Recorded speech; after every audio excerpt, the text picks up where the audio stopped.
다음 발표로 이어지겠는데요. 먼저 영국 국립도서관 미키렌튼 대외협력부장님의 런던의 세계화된 지식경제의 중심에 서 있는 혁신 모델에 대한 발표가 있겠습니다. 큰 박수로 맞이해 주시면 감사하겠습니다.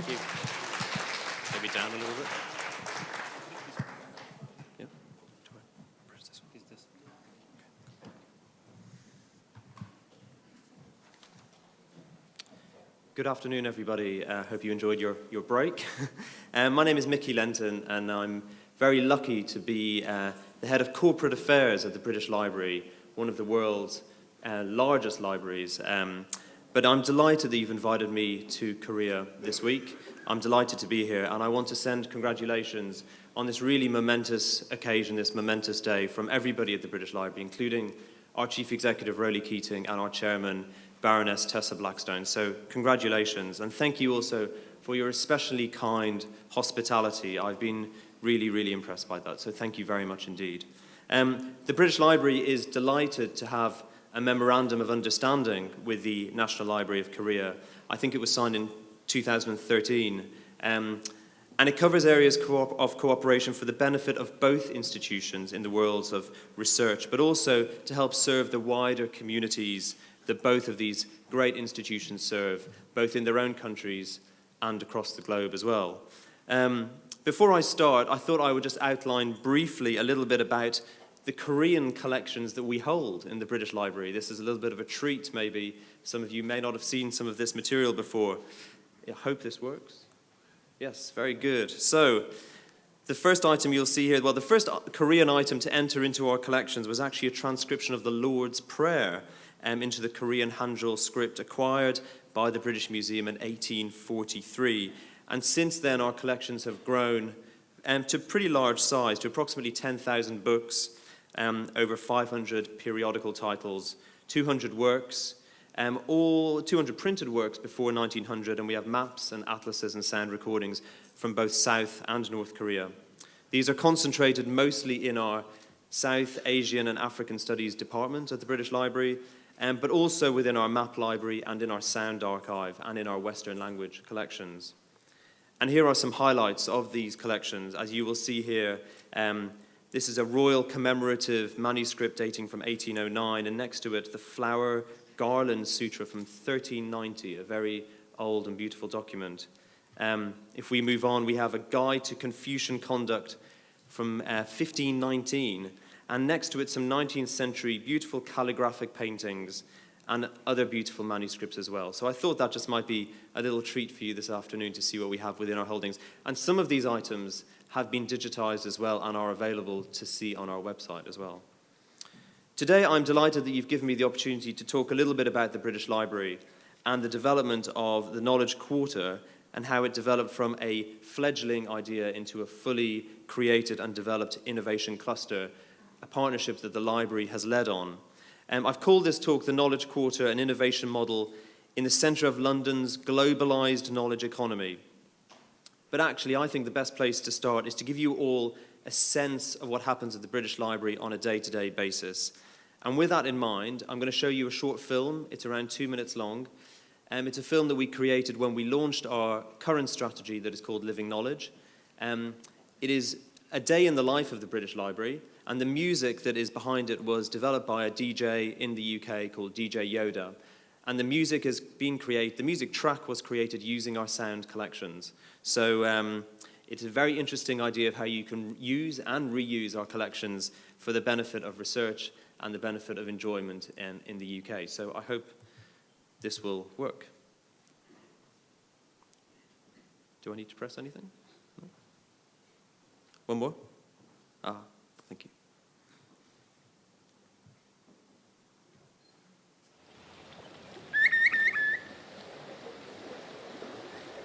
Ladies and gentlemen. Ladies and gentlemen, it is a great pleasure to have this opportunity to address this very great and important gathering.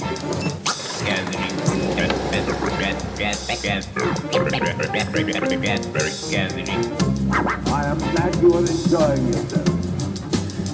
There is an indefinable, mysterious power that pervades everything.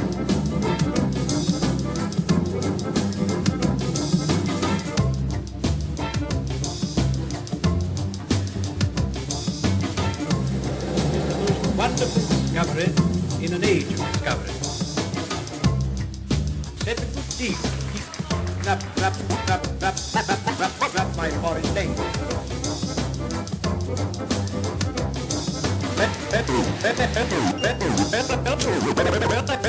Well,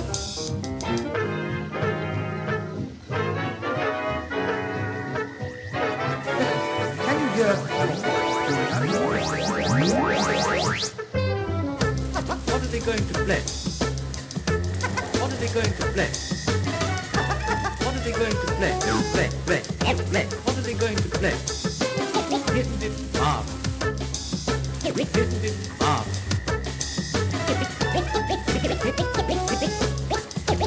Isn't it marvelous?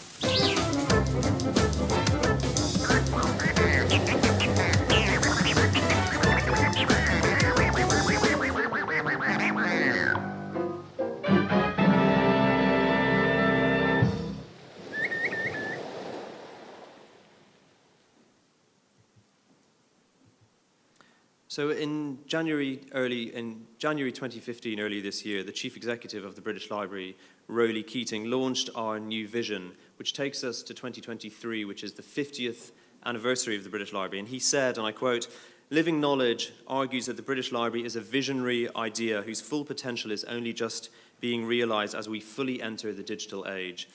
The United Kingdom's continued success in a globalized world depends upon the freest possible flow of ideas, inspiration, and information. And libraries, not just the National Library, but the whole interconnecting network of public and academic libraries across the UK and the world are vital enablers of that." Now, this is an interesting picture here. It's a screen grab of a video that we made earlier this year to support the launch of the Living Knowledge strategy. It shows the content that is being issued to readers and is a fascinating glimpse of what is being used on a daily basis within the British Library. It shows the sheer depth and the diversity of the content that is being accessed in our reading rooms. If you get a chance, do watch it on YouTube. We have made a video of it. It's 10 minutes long, but we also have a 2 hours long version for those of you who are interested in seeing it. Some people have said that it made them cry because it was so beautiful, the depth of the content. Others were simply entranced by its beauty and simplicity. Living Knowledge aims to take the library to where it wants to be by 2023. It builds on our previous strategy, which we called the 2020 Vision, that described a technological revolution that was blurring some of the historic boundaries that exist between sectors, institutions, and professions. It links our main purpose to make our intellectual heritage accessible to everyone for research, inspiration, and enjoyment to 6 sub-purposes of custodianship, research, business, culture, learning, and international engagement that span the depth and breadth of what we do as an organization and aims to build on this vision and create a library that is open, creative, and innovative. Now, Living Knowledge builds on some themes that are critical for libraries in today's digital age. The importance of space, both digital and physical space. And whilst we have seen demand for digital content increase, footfall to our public spaces has grown and keeps on growing exponentially, I would say. The value of data and ideas to enable the creation and recreation of knowledge, as you have just seen with the video that I've just shown. And the importance of people, creating space for people to collaborate, space for people to interact, and space for people to share and enable better working. And I will come on to show how that's really come to life with the development of the Knowledge Quarter. I'd just like to look at some of our purposes in detail, if you will allow me. Our first purpose is custodianship, probably our most important purpose. We build and curate and preserve the nation's collection of published, written, and digital content. Our printed collection grows by around 0.6 of a kilometre by month. We're not quite sure how many pieces of items we have in our collection, actually. When I joined the library 7 years ago, I was told it was 150 million items in our collection. but we still use the term 150 million, so it must be a lot more now, because our collections actually grow by 12 kilometers of shelving every year. But our digital collections, interestingly enough, grow by 6 terabytes a month. It is a living collection. We are not a museum. Readers can come and use and reuse our collections, and we have an obligation to improve access to our collections. We support and stimulate research of all of its kinds. We have 11 reading rooms in our London site and one in our site in Yorkshire in a place called Boston Spa. We recently opened a new newspaper reading room, and earlier this year we celebrated our 20 millionth request for an item in our reading rooms, which I have, if I have done my maths correctly, we opened our building in 1998. That means we're having 1 million requests every year within the British Library, which is quite an impressive figure. Not many people know that we actually do a lot to support businesses as well. So we help businesses to innovate and to grow. Our London Business and IP Centre supports small and medium-sized enterprises and will celebrate its 10th anniversary next year. And we have 6 of these centres in 6 regional cities across the United Kingdom, providing advice on intellectual property, access to market research, and we reach out to new audiences. Interestingly enough, half the people who use our Business and IP Centre are female entrepreneurs, and many of them come from diverse and sometimes hard backgrounds. We have a very active cultural programme. We engage everyone with interesting cultural happenings. We hold 2 major exhibitions every year. This year, we're celebrating the 800th anniversary of the Magna Carta, and we have a very, very large exhibition for that. And we are now the 10th leading free cultural visitor attraction in England, which for a library, I think that's quite a phenomenal job. We also inspire young people and learners of all ages. 35,000 school children visit the library every year, and even more access our content online. And of course, we do a lot of work internationally, which is one of the reasons that I am here this week, to help advance knowledge and share mutual understanding. 2 examples that I can show you on this slide. For example, on the bottom right, we have a project that we are doing with the Qatar Foundation to digitize material from our East India Office collection and items related to medieval Islamic science. And on the top left, and perhaps more importantly, we support libraries and archives throughout the world who are perhaps in danger. This is an image of the Djenné Library in Timbuktu in Mali, which was recently destroyed by terrorists in that part of the world. And we go in there together with our partners and we make digital copies of these items and hold a digital copy in perpetuity in the library and give a digital copy back to the host institution. So we do a lot of work around the world to try to support international engagement and libraries that are at risk. Unknown to many people, the library is a very young organization. We were born in 1973 out of a very courageous vision, I believe, to create a new kind of national institution that is directly at the heart of research and innovation. At its epicenter are our historic and constantly growing collections, but combined with that is a determination to underpin and support the national research infrastructure of the UK. And that is why we have 3 locations now. Actually, a 3rd one joined us last year. We have in Yorkshire on the left-hand side, the centre of the library's document supply service, precisely in the centre of the UK, being able to provide a service throughout the country. And of course, our visionary building in St Pancras in London, providing reading rooms and public spaces for users across the country and the world. And the recent addition at the bottom is the public lending right, which provides money to authors based on the amount of books that are borrowed from public libraries across the UK.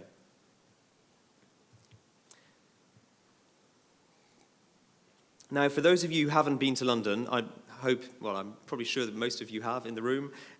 I can safely say that the location where the British Library is an area called King's Cross.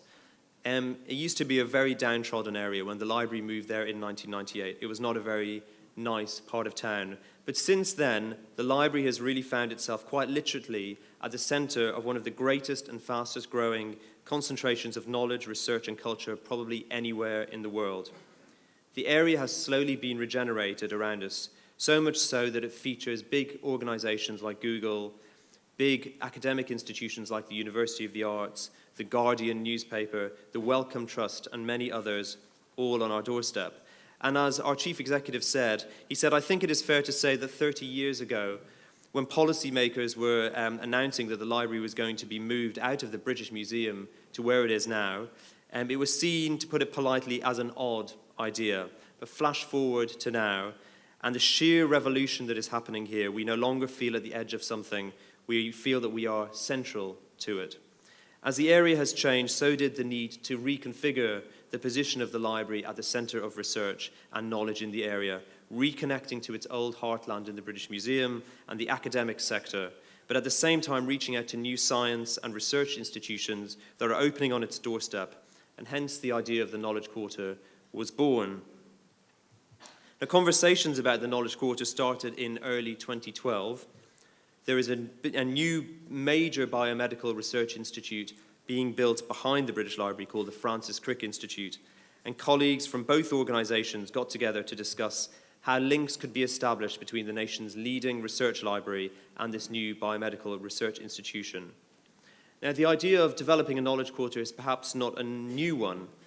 For example, those of you, again, familiar with London will be familiar of the area of the South Bank, which is a cultural hub, and for some time there was a discussion to develop a North Bank around the British Library.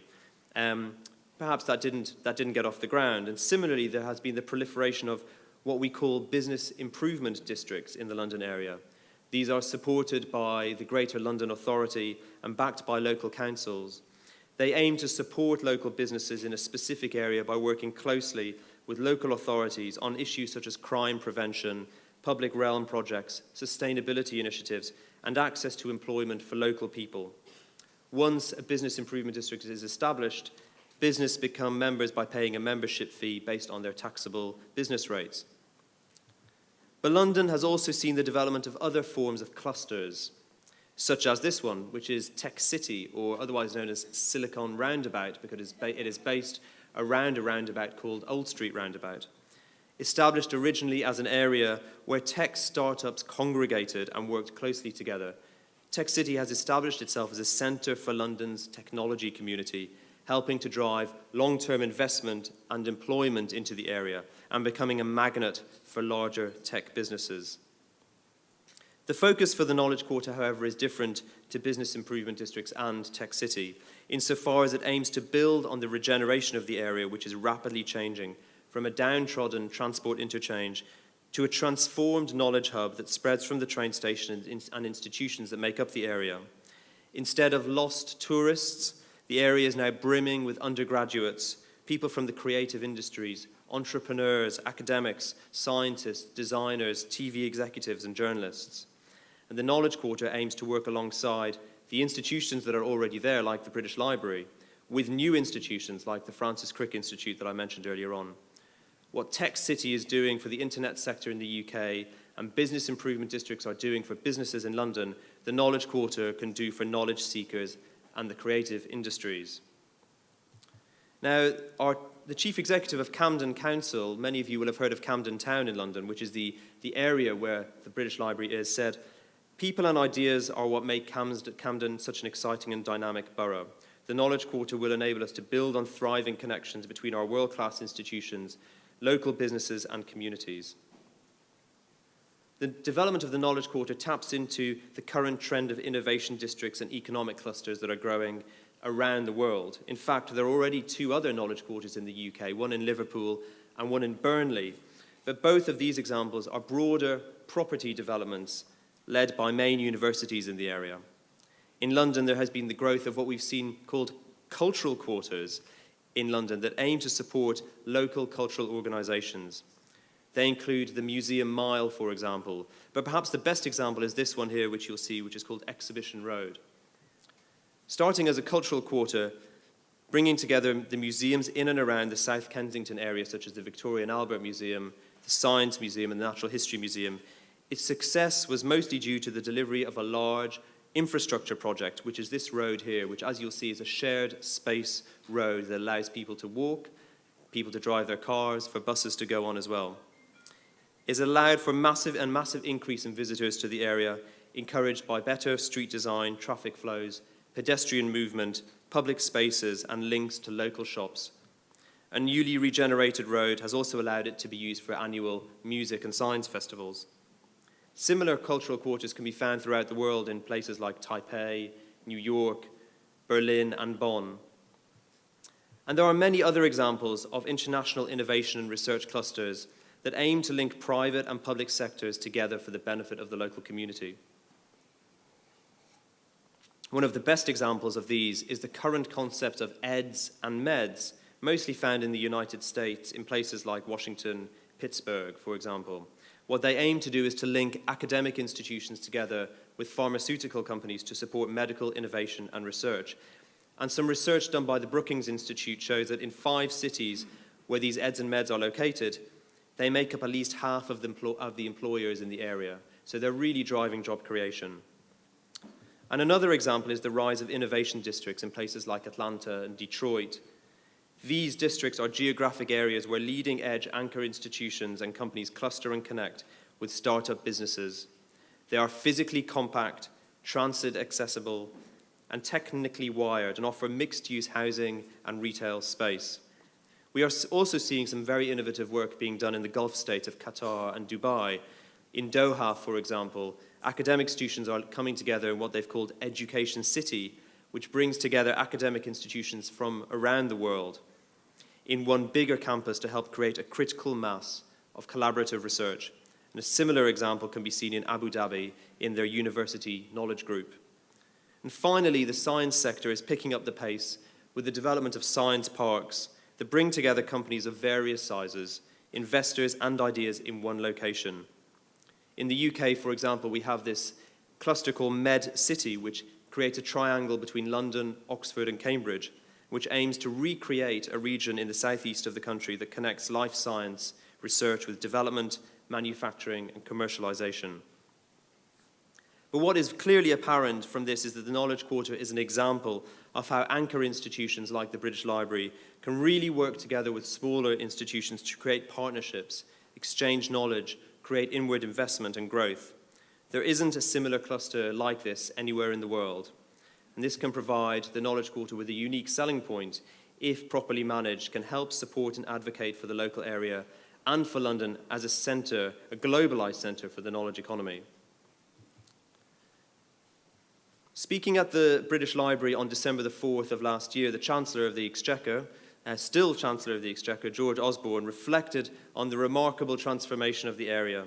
He said, if you look at all the exciting things that are happening here, of course, the British Library, the renovation of King's Cross, it really is one of the most exciting places in the world. It returns the area to what it was like 100 or 150 years ago, which was a centre for modern communication and modern learning. While launching the London's Knowledge Quarter, he also announced the headquarters of the £42 million Alan Turing Institute, which has been developed in memory of Alan Turing, who was the pioneer of computer science, will be based in the Knowledge Quarter at the British Library. And the government were very, very keen for the Alan Turing Institute to come to the British Library because of our location so close to so many other research institutions.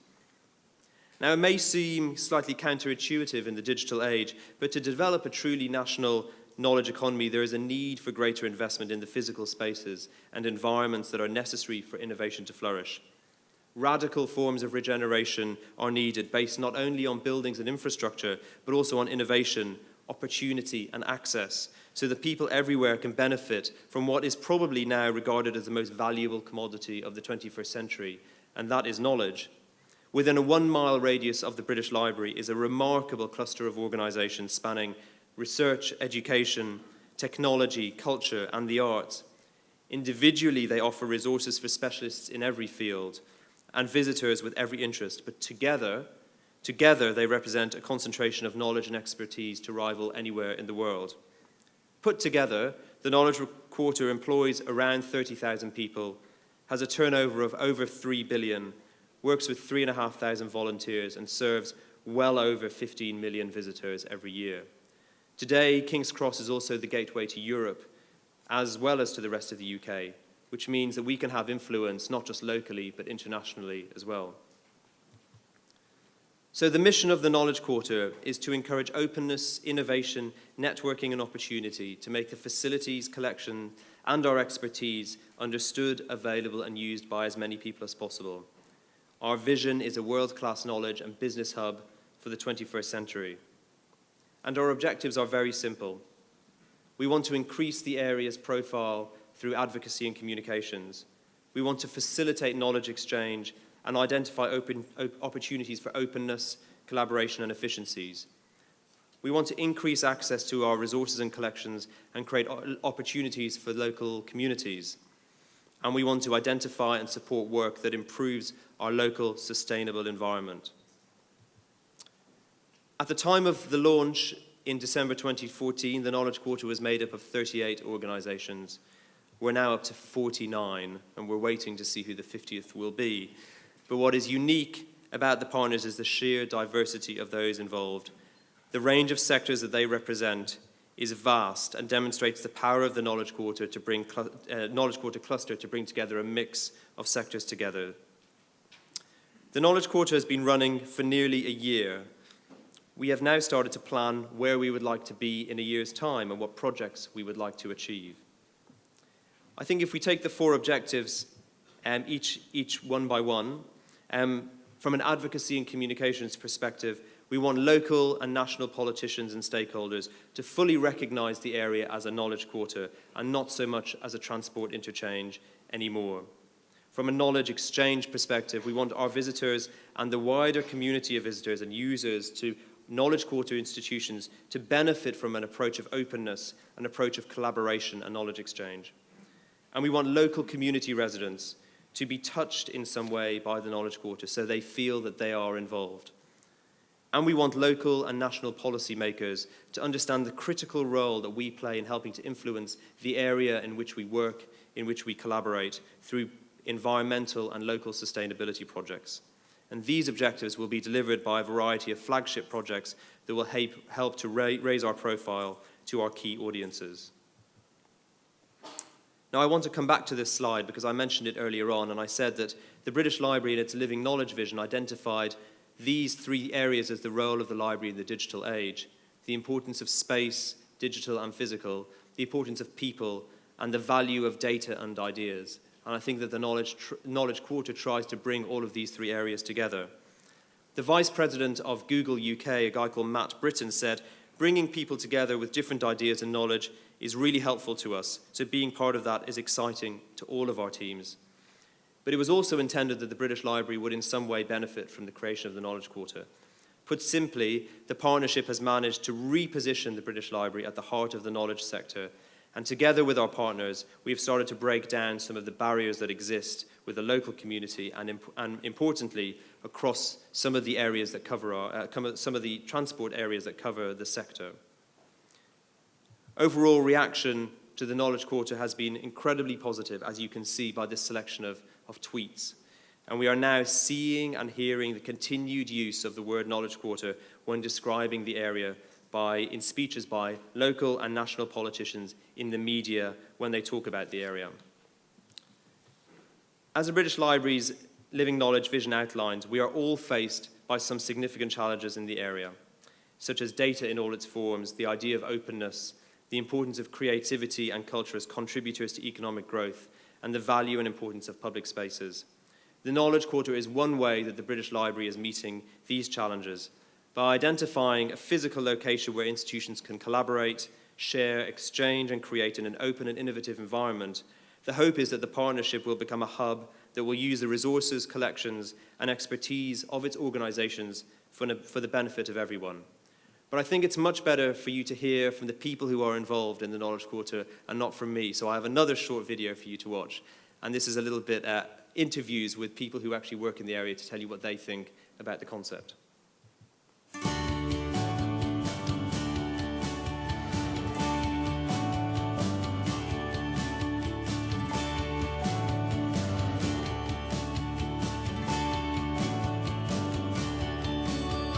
The Knowledge Quarter is a group of more than 35 institutions that are working and operating in the King's Cross area. What unites them is that they're all about creating and sharing knowledge. We all love what we do in our own arena, and I think we all want to share that with others. It's an opportunity for these organisations to come together and share ideas, and also to communicate our insights and experience to the local community. We're interested in local employment and local economic impact, and we're also interested in the nature of the space and what that means, what it is to walk around this area. Around here, knowledge is the common factor, and the more knowledge can be shared between knowledge companies, the better it's going to be all round. You've got amazing international companies, you've got really world-class cultural institutions, you've also got really small arts-based organisations and community groups, but what they share is a commitment to how we can use creative knowledge economy to really bring about social improvements, and I think that's really exciting to see them working together. We were blown away by the Knowledge Quarter thinking, the fact you're going to have so many different types of thinkers and knowledge in one place. And that really inspires us because we're all about innovation, and so bringing people together with different ideas and knowledge is really helpful to us, and so being a part of that is something that's exciting to me and to all of our teams. Working together with other people, we can almost certainly achieve things that we couldn't do by ourselves. When you work with people from a different discipline, they bring something new in the way that they think or the way they operate to the table. And over the next 2 years, I feel absolutely sure that just the fact that we all work so close together will lead to all kinds of interesting collaborations. And I think it's a really important opportunity for us at Camden Council to support all these great organisations as they're seeking to improve this area and drive forward some really exciting objectives. I think King's Cross, through its transport connections, it's always been a place that's been open to making new connections with the outside world. So in that sense, I think the Knowledge Quarter is entirely congruent with the history of the area in that it's taking those traditions of connectivity and of innovation and developing them for the 21st century.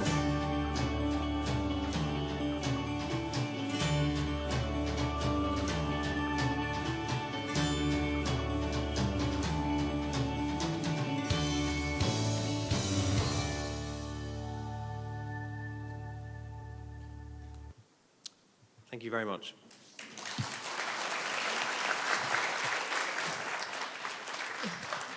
네, 날리지 쿼터가 아마 데이터를 통해서 참다운 부가가치를 창출하는 데 있어서 진정하게 도서관이 역할할 수 있다는 굉장히 혁신적인 그런 시도를 한 사례로 생각이 됩니다.